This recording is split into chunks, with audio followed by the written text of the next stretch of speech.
So tonight was, what I thought of as this interactive art installation event, right? Open to the public, participatory, and just kind of everything Sacramento does. We make stuff, we do it real time, we're real accessible. You're in an alley, people walk in, and all of a sudden it's like, wow, what's happening? We started out with, let's do something fun with Stikwood, and we kicked around a lot of ideas. The world map is something that Tim, one of the owners of Old Soul, he was really keen on trying to illustrate where coffee comes from. The idea that coffee is also something local, in the world, and this map shows the sort of regions that coffee are in.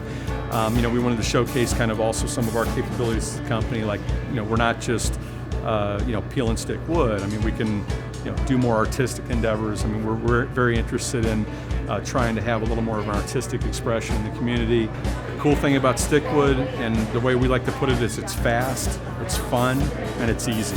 So we take something that normally you just can't do, and we make it fast, fun, and easy. And that's kind of what this old night is about. What turned out to happen was this really cool party too. So thanks to the efforts of a lot of people, including all the fine folks at Stikwood, we had the most awesome band, musical chairs, and food and beverage flowing, and Jerry doing his thing, and then all our customers got to come, and some of our employees got to come and actually participate in building this wall.